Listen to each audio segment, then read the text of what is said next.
This is the familiar shape of the BMW i8. It burst onto the scene some 6 years ago now, and it was revolutionary. But now it enters its final production phases. In April, the final i8 will roll off the production line, and we will lose one of the most iconic BMWs ever made. Today, I wanted to take this out for one last time and rediscover what makes the BMW i8 so great. The i8 was the first of its kind, a production sports car that was not only powered by internal combustion but battery power. The i8 features a 1.5 litre 3-cylinder petrol engine and a bank of batteries. Combined power was around 360 horsepower, which was plenty. This was later upped to over 370 horsepower in the later iterations.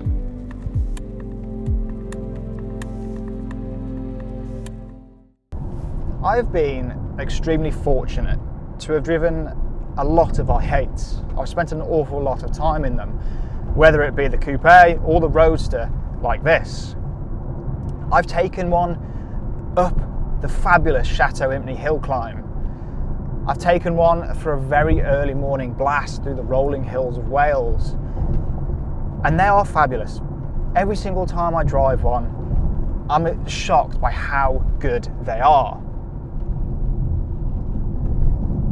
And today, I wanted to jump behind the wheel one last time. One last drive to remember what the i8 is and, well, very soon was. I remember the first time that I jumped into one back in 2016. I just started working for BMW in Shrewsbury as a product genius. Don't laugh at that job title, that's actually what it's called. I remember jumping in and thinking, this is just amazing.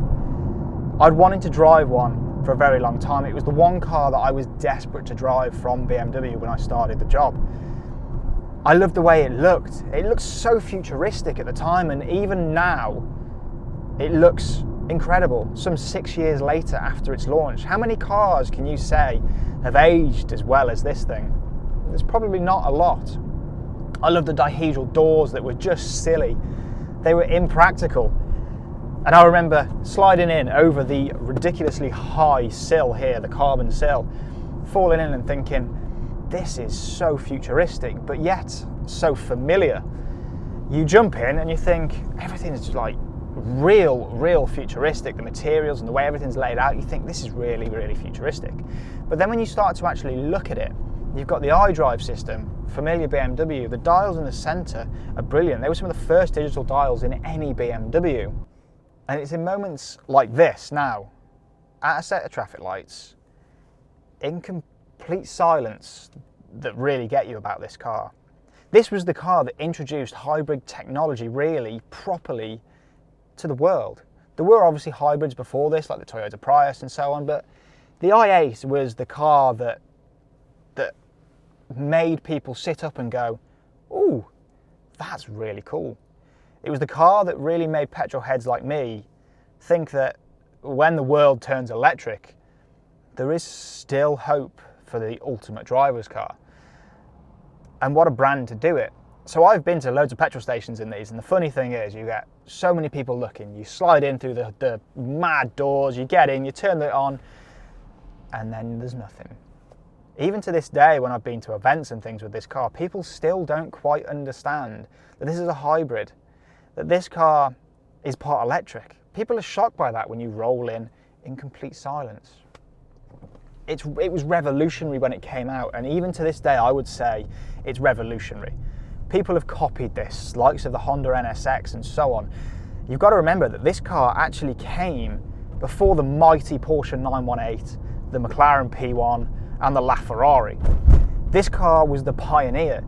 This car was part of BMW's i brand, which was so different, so incredible that when it came out all those years ago, it was revolutionary. No other manufacturer had done it. And it is a real shame that the i8 will be going. So for one last time, what's it like to drive? Well, currently I'm just set in complete comfort mode. And the thing that really gets me about the i8 is how comfortable it really is. It's beautiful. It's a big car, it's wide, it's quite long, but it's so easy to place on the road. The visibility out of it is actually fabulous for a car of this type. When you're rolling around in pure electric mode, as I am now, the car is only front wheel drive. Yeah. This sports supercar, not really quite sure what the official term for it is front wheel drive most of the time when you're running it in the electric. It's madness. However, you can't really tell. And in comfort mode, it is genuinely comfortable. It's not the quietest car in the world to be in, which, well, you wouldn't expect it to be. You wouldn't want it to be if you're buying a car like this. It's genuinely a usable everyday car. And then, when you get to some twistier roads, you flick the gearbox across into sport. You feel it considerably change. You feel it get firmer and harder and tauter. You can hear the petrol engine kick in, and then you've got a tyre bursting rate of pace. It was never the fastest car on the road, this thing, but the way that it gets the power down is so usable. It sits in that little area of performance cars where the power is usable on a daily basis. It's not too fast. You wouldn't be wanting for any more. And the way that it delivers the power is so impressive. It just squats and goes. And that's because when you go into sport mode, it's four-wheel drive. It's all-wheel drive, should I say. So the battery power is powering the front wheels and the petrol power is powering the rear wheels. So it is a genuine all-wheel drive system. And it's wonderful. Even in sport mode with the suspension hardened up, everything stiffer, it still is a comfortable thing to be in. These seats have always been fabulous. They don't look it, but they are so comfortable. The cushioning on them is wonderful. You've got all the technology you'll ever need in here. And it's always been one of my absolute favourite cars to drive. Is it a driver's car? Yes, I would say it is. And I would say that the i8 will go down in history as one of the milestones of the automotive world. It will go down as a change, as a pivotal point. BMW was so far ahead when they released this car. And even now, 6 years later, it looks so futuristic. And honestly, just driving it today for this final drive, still the amount of people that get their phones out in passenger seats, the people on the side of the roads that look at it as it drives past, I'm pretty sure I've had more looks driving i8s than I ever have driving McLarens or Lamborghinis or Ferraris. There is something about the i8 that just captures the public's imagination. It's a great, great car. Well, I seem to have stumbled across one of the best roads I've ever driven on. I've just emerged out of the trees into just spectacular, twisty, winding roads through some rolling hills. The weather is glorious, the roof is down, the i8 is singing. What a final drive in this incredible car. I'm just going to go and enjoy these roads. It's absolutely, sublime. What a day. And I'm going to miss this car. I really am. So, this isn't too bad, is it? The i8. What a final drive in this car. I'm going to be deeply sad to see it go.